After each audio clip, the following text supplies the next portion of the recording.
A good day, welcome to another DBS Sports. I am Kenson Casimir. Begin tonight with football. Well. Central Castries and the Roseau Valley will do battle in the opening contest of this year's Black Hat Knockout Tournament. At the press launch and draw, David Shakes Christopher identified one of the individuals who have been benefiting from this historic competition. We know this was a good horse from jump start, and that was history. Zane went on the field, had a good nice game, and history. He went on to Trinidad, he went to Italy. Right now, where are you at now?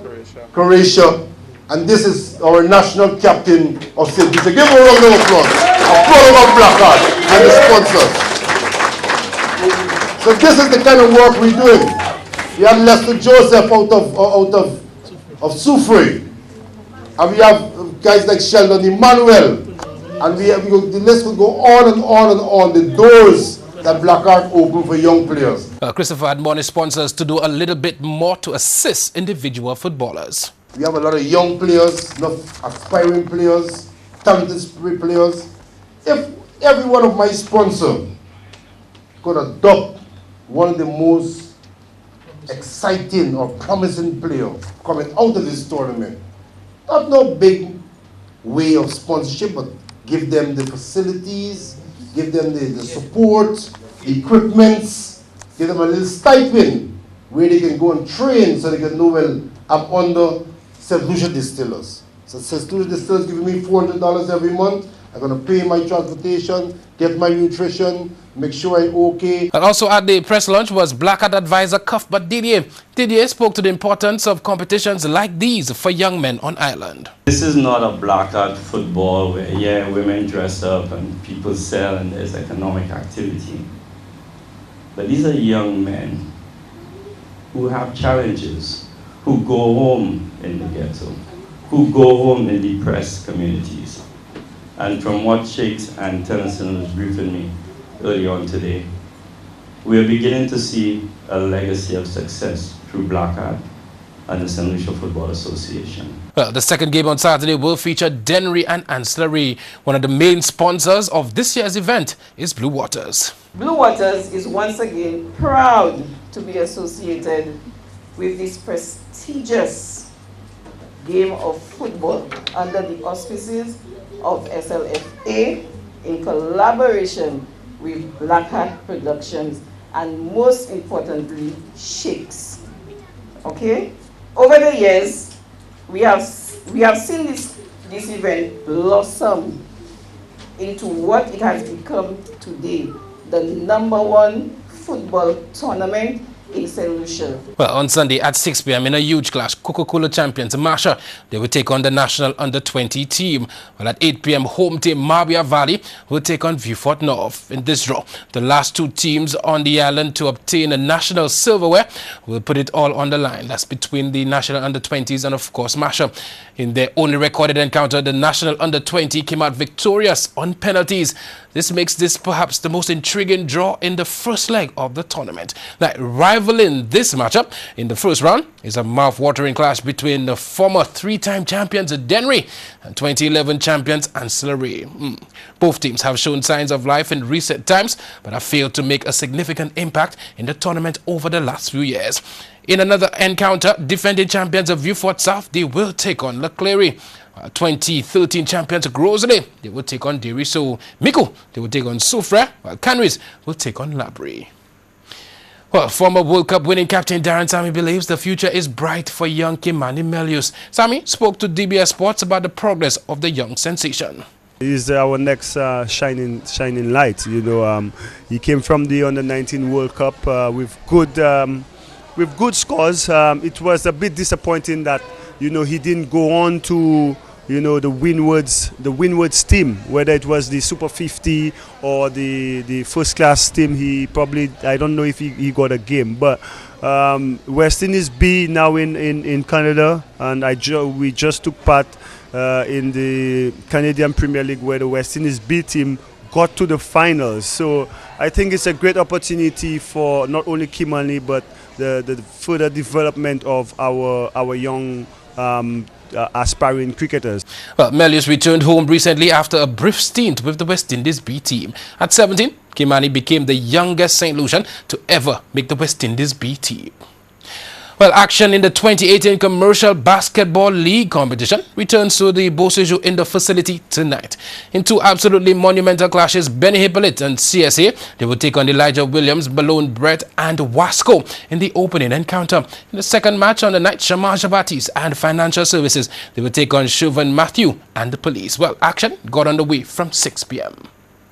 The CFC Lucelec Bank of St. Lucia Youth League continued on Sunday as the 9-4 for September 2018. In the under-13s, Flo Lancers hammered FC Pioneers 6-2. Venway Alfred and Nathan Alexander both recorded braces. Well, there were 1 goal each for Ian Baptiste and Marcus Paul for Flo Lancers. In the other encounter on the under-13, VSADC Pioneer Sharks and Valley Soccer Club played to a 1-1 draw, thanks to goals by Alex DeVoe for Valley Soccer Club and Terrell Mitchell for VSADC Pioneer Sharks. Well, when we take a break, but when we get back, we look at some upcoming matchups in the SLHCA Championships.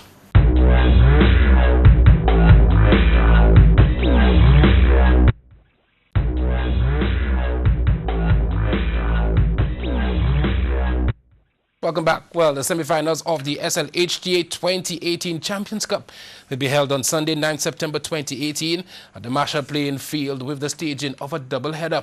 The first game will be played between Sanders Latok and CDSL at 6 p.m. But at 8 p.m., defending champions Coconut Bay, they will come up against Royalton. Admission to the grounds is only EC $10. There will be lots of giveaways and prizes, which are expected to top those given out at the quarterfinals. Now, in local netball news, the Shamrock Sports Club are pleased to announce its 5th edition of the much-anticipated Shamfest. Now, this premier club and netball tournament is scheduled to commence on Saturday, 6 October 2018 at the VG Multipurpose Sports Complex. The fest has been organized in 2 categories, namely the under-15 and under-19s, with matches scheduled for Mondays, Wednesdays and Saturdays at the VG Multipurpose Court. Well, Cricket West Indies has expressed its gratitude for several Caribbean countries for what they said is their partnership and investment in the upcoming England Tour of the Caribbean. The 3-month-long series, that's from January to March 2019, is the biggest and most comprehensive tour in a decade and historically is one of the most economically viable for the region. In 2015, CWI commissioned an independent economic impact evaluation for England's tour of the region. Well, the study revealed that there was a direct economic impact of US $5.1 million a day in international cricket. Wow. Well, St. Lucia is one of the countries expected to benefit from this tour. Meanwhile, discussions continue with the governments of Jamaica and Trinidad and Tobago and also Guyana over hosting the India tour matches in the region next summer, immediately after the 2019 Cricket World Cup. Well, the Guyana Amazon Warriors, they scraped home into the finals of the CPL, having defeated the Trinbago Knight Riders by 2 wickets at Providence in Guyana. And there is that little bit of shape in the air, so often with Tanvir. Oh, he's on the charge. First runs of playoff 1, courtesy of Soon on Orion. No run. Oh, hello, yes! Didn't play a shot, he almost kicked it. The soccer season's over. Thinks it's a bit high. But I tell you what, Brendan McCullum has got to go for a globe. Brendan McCullum has to go. It's 5 for 1.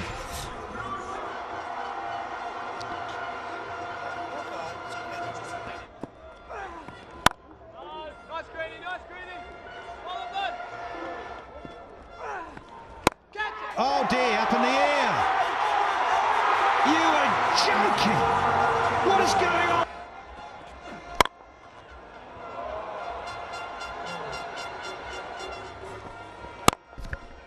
Could be out, he's out. And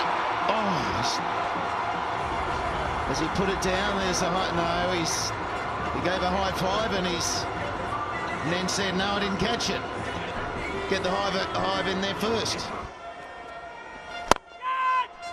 This time he hits it hard and he beats the man at long off. Oh, it doesn't quite get it, just over the head of Tahir, and will get there. Oh, he's got an edge out of here. Bravo is absolutely launched into that. And it's not that sort of deck. It really isn't. There's a cheer. The crowd erupt. Bravo goes for 24. It's 74 for 5. Captain Bravo, he's out there. Well, that's not bad. That's not a bad start. What are you doing out here? It's not too hard. Only one boundary so far. Make that 2 now for Ingram. Lovely. Maximum this time from Dwayne Bravo. Another hero maximum. He heard you, Fudge, buddy. Got him. Off the last ball, Emmerich strikes and removes Dwayne Bravo. A safe catch.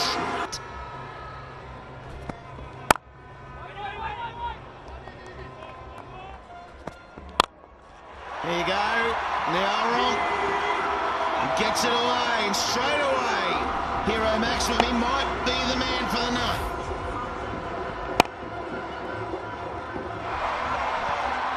That's the first one gone, Mr. Minister. We're going to have to go upstairs. Yeah, it is the first one gone. It's the first over to forward as well. He is prolific taking wickets, and Delport not quite getting hold of it. Delport trudges off for just 2 from 9 deliveries. And the first one goes down, 10 for 1. Hetmeyer, what's he got? He's got a good hairstyle, that's for sure.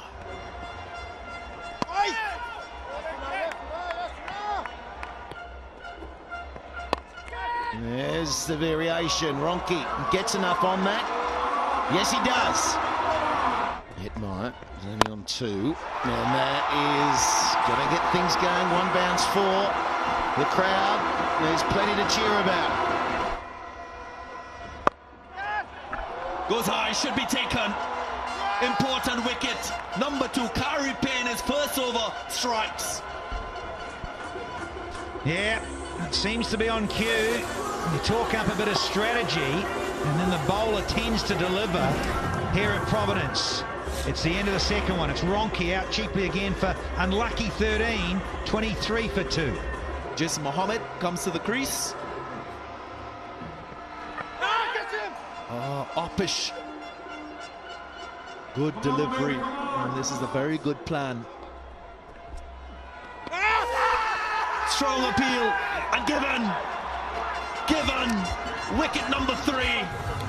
Sunil strikes.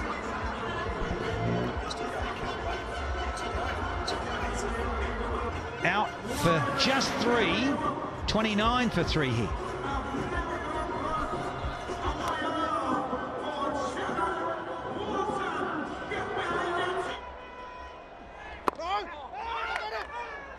Hello. Back in time.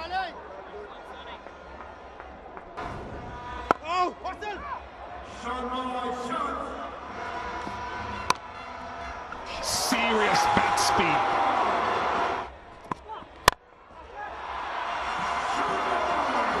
Boundary time. No third man, and it's flown away. How does he do this, Rutherford? I'll tell you how he does it. He waits, and then the hands rush through quicker than any player tonight.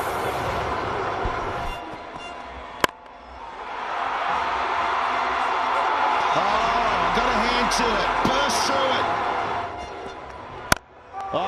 Confidence. You better believe it.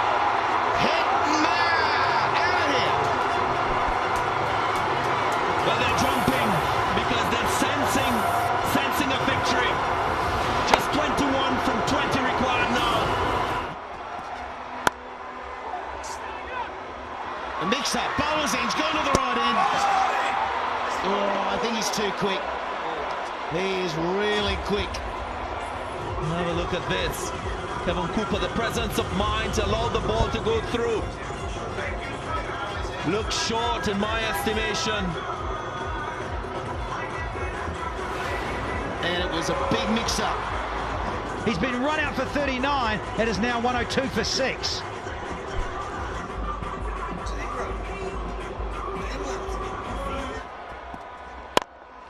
And it has been taken, so the two biggies are gone. Rutherford on strike, and he's drilled it down. Long on strike. Game has shifted. Well, this guy, Kevin Cooper, has an X factor about himself. And the youngster Rutherford, who was such a hero, man of the match Sunday, is out of here for 30 from just 16. Bravo continues, and good bowling.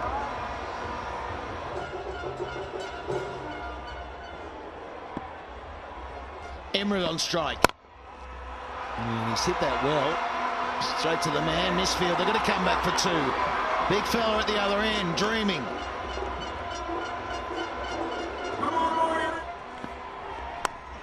Out. Another one falls.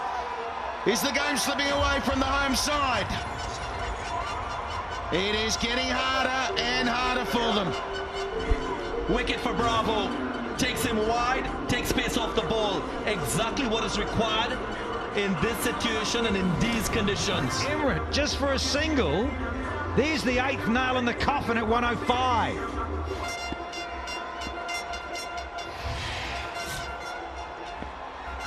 Have fallen, and this one, wow, he's come out with a long blade, old Sheppy boy. With a big Z for Zorro on it. Or is it Dazza? Oh, Aaron Ganga. Eat your heart out with this one.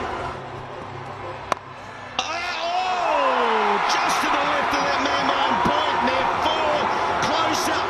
They need 5. The Shep's got a 6 in him.